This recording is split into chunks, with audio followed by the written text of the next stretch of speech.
9:05 de la mañana, seguimos en 526 al fondo hasta las 10 como todos los días.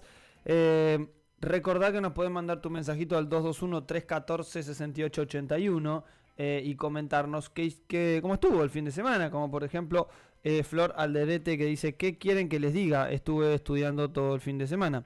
¿Qué querés que te cuente? Eso, sencillamente. Aprovechaste el fin de semana para estudiar, lo cual está muy bien también. Yo ayer hice un montón de comida dulce. O sea, hice este budín. Es un budín muy rico.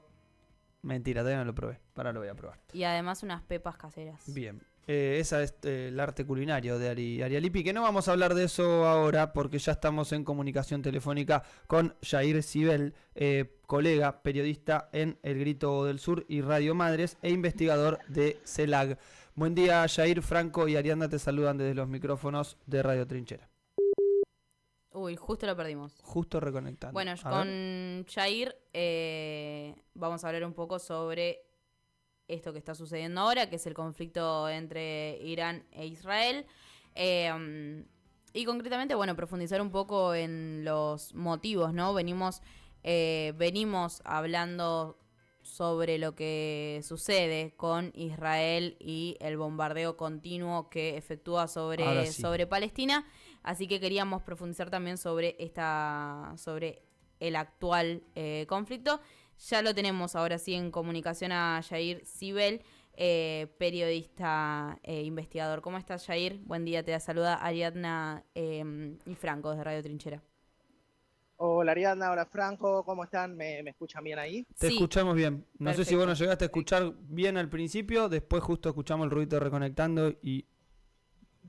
Sí, se desconectó. ¿Cómo están? Un gusto estar en contacto con ustedes. Bueno, muchas gracias, el gusto es nuestro. Jair, bueno, tanto vos como nosotros en Trinchera venimos trabajando en relación a las cosas que suceden en Medio Oriente, no exclusivamente de estos hechos que aparentan ser más parte de la coyuntura, digamos, sino siguiendo el tema a fondo, sobre todo centrándonos en lo que ha sido también la instalación del Estado de Israel en esta zona y las consecuencias que ha generado también en la región. Pero si tuviésemos que poner en contexto un poco lo que sucedió este fin de semana, Jair, ¿cómo podrías definirlo? Yo creo que lo que hay es una escalada bélica que le viene muy bien a Benjamín Netanyahu. Recordemos un dato que no es menor. Israel viene perdiendo una serie de apoyos internacionales a medida que avanza el conflicto. En diciembre se votó un alto al fuego y salió 153-10. Solamente 10 países se alinearon con Israel y Estados Unidos. O sea, 8 países además de Israel y Estados Unidos, muchos muy pequeños como Nauru o Papúa Nueva Guinea y muy pocos con algún tipo de relevancia geopolítica. Hace menos de un mes, Estados Unidos por primera vez se abstuvo en el Consejo de Seguridad en vez de vetar la resolución que pedía un alto al fuego. Esto quería decir que Netanyahu empezaba a perder apoyos internacionales. Bueno, el ataque de Irán, que es un ataque discreto, no usa todas sus capacidades militares, obviamente, lo que le permite es, por un lado, hacia adentro de Israel, en un país en donde tiene mucho conflicto interno, sostener legitimidad. Y por el otro lado, hacia afuera, alinear una serie de actores que venían siendo muy críticos de sus políticas. Por ejemplo, la Unión Europea. Si bien Estados Unidos siempre fue un promotor del Estado de Israel y lo sostiene militar y geopolíticamente, tampoco es que Biden estaba alineado directamente con Netanyahu. Entonces, lo que genera este ataque, al que Irán se ve empujado porque le matan 7 de sus altos funcionarios en un ataque a Damasco, es a un alineamiento internacional de los aliados de Israel y a un alineamiento nacional de una coalición que venía bastante fragmentada. Claro. Jair, ahí ponías un poco en contexto con la situación de lo que fue el bombardeo de Israel sobre la embajada, sobre un edificio diplomático de la Revolución Islámica de Irán, y donde, como bien decías, se cobraron la vida de integrantes de la Guardia Revolucionaria de Irán, lo cual este hecho termina siendo como una una demostración de Irán en una clave de respuesta a lo que fue ese ataque. Y me parece algo muy importante lo que vos detallabas recién, que hablabas de el calibre, por decirlo vulgarmente, el calibre con el cual Irán responde, ¿no? Sabemos que es uno de los países que tiene producción nuclear, incluso que tiene misiles de alto calibre. Estamos hablando de la posibilidad de lanzamientos bicontinentales, pero eligió otro tipo de armamento para atacar. Digamos, hubo una mesura incluso en la artillería, que me parece que, como bien decís, estaba más focalizado en dar una señal al mundo. Ahí lo acabamos de perder. Sí. A ver, vamos a tratar de comunicarnos nuevamente. Sí. Bueno, un poco la línea de cómo viene siendo Israel también en sus relaciones con sus países aliados. Sí, esta pérdida que planteaba recién Jair es muy importante, porque habla de esta pérdida de legitimidad internacional a la hora de un avance criminal sobre Palestina, ¿no? Y fue un poco como la OTAN empieza a querer lavarse las manos. Y es muy difícil, por más que se haya aceptado la Constitución del Estado de Israel y infinidad de avances, es muy difícil sostener una situación como tal, legitimándola, ¿no? Sobre todo los países que han apoyado a Israel durante tanto tiempo. Premiándolo, porque lo que hemos visto en los años anteriores, no avalando concretamente lo que es la situación de guerra y conflicto bélico, pero sí concretamente manifestando una injusticia dentro de lo que es la vara con la cual se toma un conflicto bélico y no el otro, y es que cuando empezó la guerra entre Rusia y Ucrania, a Rusia directamente lo vetaron de absolutamente toda disciplina deportiva, de inclusiones en términos diplomáticos de la política internacional, juicios a mansalva de todo tipo y una situación de alianzas económicas que también... Sí, una diferenciación muy clara. Y a Israel, que es medio incongruente, ¿no? Israel literalmente siendo premiado incluso deportivamente. Ahí ya estamos. Ahora formando parte de la Copa América, por ejemplo, lo cual indica cualquier cosa. Jair, ahí retomamos, no sé hasta dónde pudiste escuchar. No, escuchaba tu lectura de que fue una respuesta mesurada por parte de Irán, sí. Y no puedo más que coincidir. Yo creo que acá incluso uno se pone a escuchar ayer lo que sucedía en el Consejo de Seguridad de la ONU, y las principales potencias del mundo, Estados Unidos, China y Rusia, tienen una desescalada del conflicto. Ninguno de ellos quiere que esto se convierta en un conflicto regional. Yo entiendo que Irán tampoco busca eso, y mucho menos que el conflicto se expanda a territorio iraní. En todo caso, los aliados de Irán ya han tomado posición, el Hezbollah en el Líbano, los hutíes en Yemen, pero la revolución islámica no es que este conflicto se extienda a territorio iraní. Por eso yo creo que la respuesta fue moderada, fue mesurada, y lo que tuvo que hacer es, responder frente a una violación de la soberanía, como es el ataque de un consulado diplomático, como lo que pasó en Damasco. Y te sumo algo más. Mientras las principales potencias del mundo, desde Estados Unidos hasta China, que tienen miradas muy divergentes de lo que debería pasar, piden una desescalada del conflicto, nuestro país está convocando a un comité de crisis en donde forma parte el embajador israelí en una violación deplorable de nuestra soberanía, y alineándose en un conflicto que le queda a miles de kilómetros, sí, en el que solo tiene las de perder Argentina, no tiene ningún tipo de intervención virtuosa la posición que toma Milei, salvo alinearse con un sector de la política de Estados Unidos, porque muchas veces dicen Milei se está alineando con Estados Unidos, y la realidad es que hay que ser más fino en el análisis. Sí. Milei no se está alineando con Estados Unidos, no se está alineando con Joe Biden, que pide una desescalada del conflicto, claro. Se está alineando con un sector muy radical del Partido Republicano, ligado a los intereses antichavistas en Venezuela, anticastristas en Cuba, al Tea Party, a Rubio y algunos de estos referentes, que lo que quieren es una escalada del conflicto. Lo que está haciendo Milei es tomar posición la interna estadounidense que se juega el 5 de noviembre.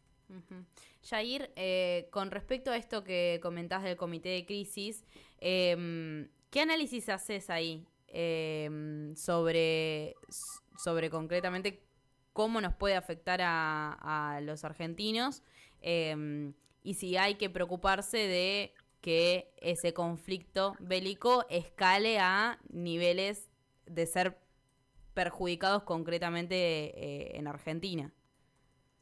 Bueno, yo creo que hay acá una primera lectura, que es que el gobierno quiere generar una situación de paranoia y construir la histeria del terrorismo internacional.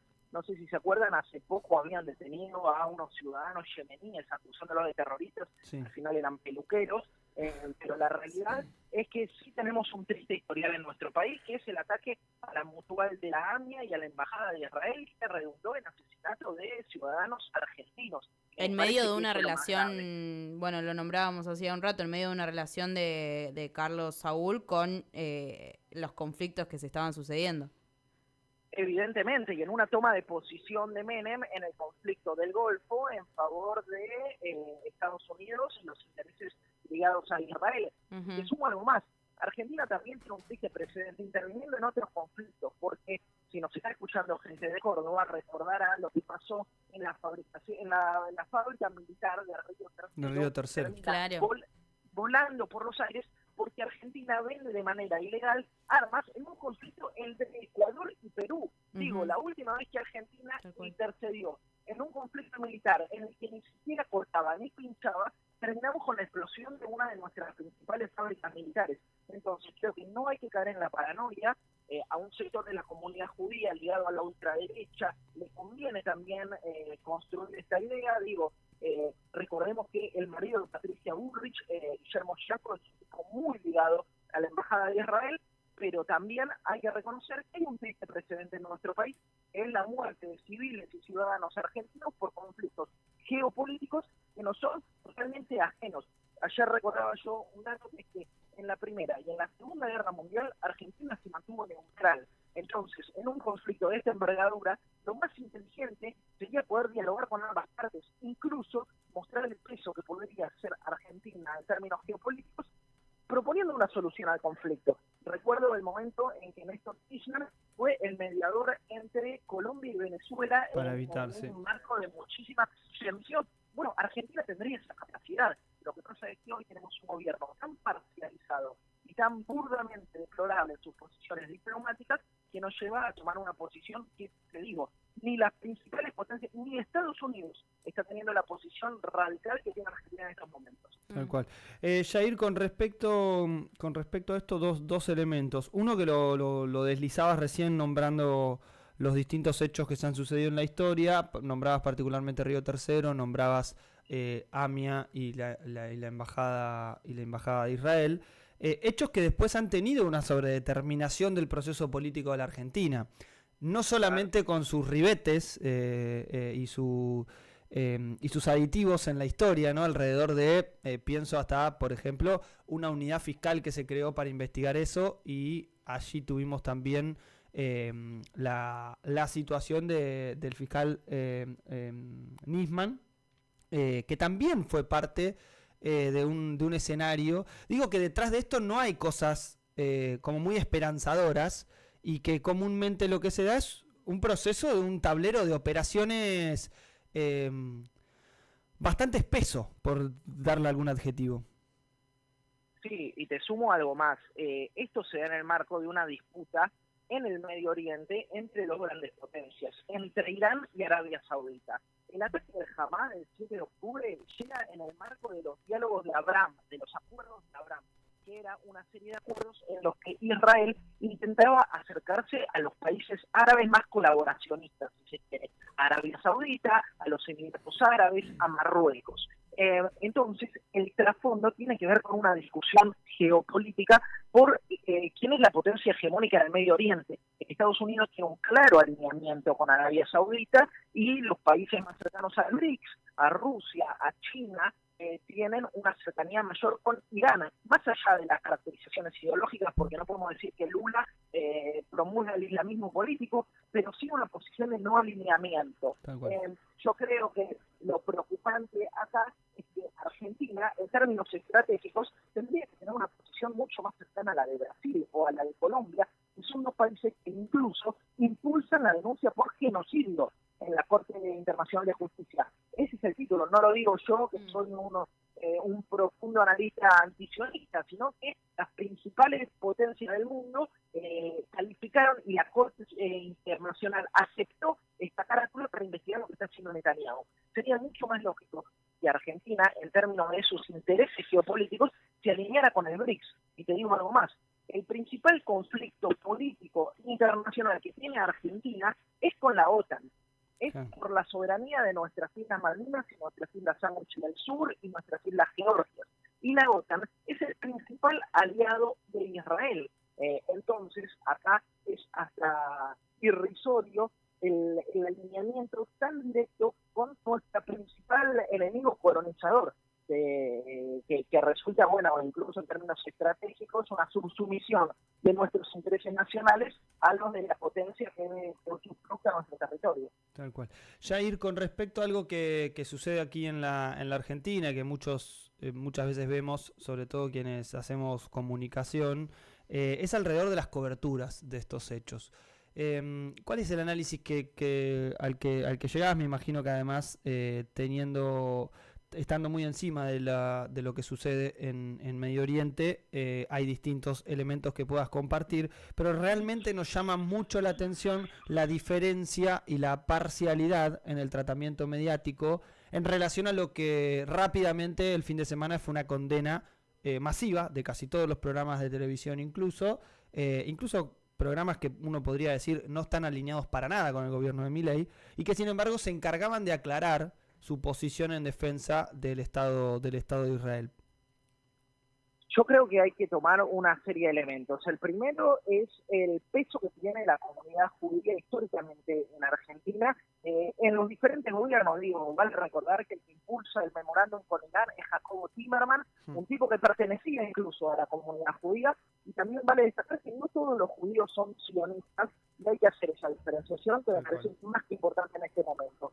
Pero sí, la gran mayoría, te diría que la apabullante mayoría del espectro mediático argentino, incluso aquellos que vienen de una tradición progresista o nacional y popular, si se quiere, están atravesados por una lectura muy sionista del conflicto. Eso tiene que ver con una serie de grandes elementos, digo, con la preponderancia en la academia de un sector judío sionista, con la debilidad de las voces judías antisionistas. Yo creo que es importante reivindicar que habemos una serie de analistas que venimos de familias de tradición judía y que reivindicamos el antisionismo como posición política, pero que muchas veces nuestras voces cuestan instalarse porque la mayoría de los grandes medios de Argentina, no importa su color político, están alineados a una lectura sionista de lo que sucede en Medio Oriente. Entonces resulta muy difícil instalar estos debates, incluso para quienes tenemos cierta legitimidad, porque yo puedo salir a decir esto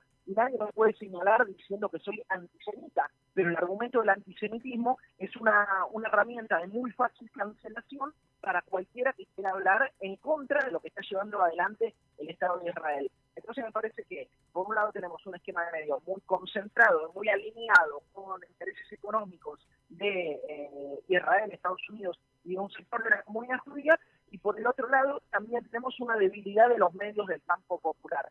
Y me parece que es una de las discusiones que tenemos que dar. En Argentina la comunicación como debate viene estando muy relegado de la ley de medios a esta parte. Digo, el gobierno de Alberto Fernández fue un gobierno que se alineó con los intereses de las grandes corporaciones. Nosotros entendemos que la discusión que hay que dar incluso es más profunda. No es solo por los medios, es por la propiedad de las plataformas de redes sociales. Y quizás desvariemos un poco, pero Milei se reunió esta semana con Elon Musk. Elon Musk es el dueño de la plataforma Twitter, un tipo que está alineado con los intereses más radicales de la derecha estadounidense.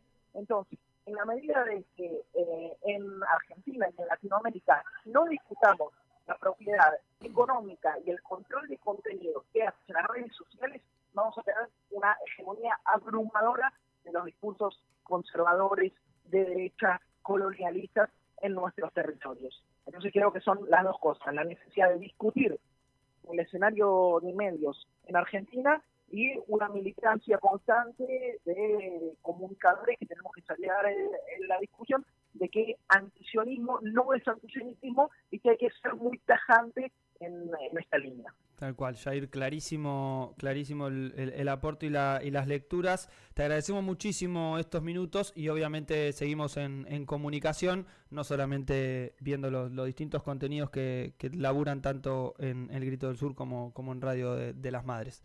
Te mandamos un fuerte abrazo. Muchas gracias, un abrazo y un gusto estar charlando con ustedes. Gracias, igualmente. Pasaba el periodista, el colega Jair Cibel, parte de los fundadores de Grito del Sur, y también está en las radios de las madres, en el programa de la mañana que ahora Bonavita a las 12 arranca, de 12 a 2 de la tarde por la M530. Hablando un poquito de lo que dejó este fin de semana con lo que fue esta escalada de conflicto y lo que muchos han catalogado como el inicio de la Tercera Guerra Mundial. Qué sé yo, hace rato que estamos en conflicto de estas características. Algunos referentes religiosos hace 10 años están diciendo que estamos en la Tercera Guerra Mundial. Sí, pero todavía no ha escalado a ese punto. Igualmente tenemos varios conflictos bélicos abiertos en todo el mundo. Muy distinto es lanzar drones a lanzar artillería pesada, o sea, misiles, por ejemplo. Esta es una clara diferenciación de lo que fue el operativo de respuesta de la República Islámica de Irán en el día sábado. Sí, veremos si efectivamente hay dos posturas, ¿no? Si esto es una posición de Irán de levantar un poco vuelo sobre el conflicto bélico, o algo que realmente va a escalar durante mucho tiempo a concretarse como otro conflicto abierto. Veremos cómo se da. Creo que la pelota hoy está en el campo sionista, en el campo de Israel, de la mano de Netanyahu, que ya hemos caracterizado muchas veces su acción de gobierno. Tal cual. Son las 9:27, nos vamos escuchando un temazo que va a poner el querido Luca Enrico Menecosi, la cintura de Orteguita de este programa, y volvemos con más 526 al fondo.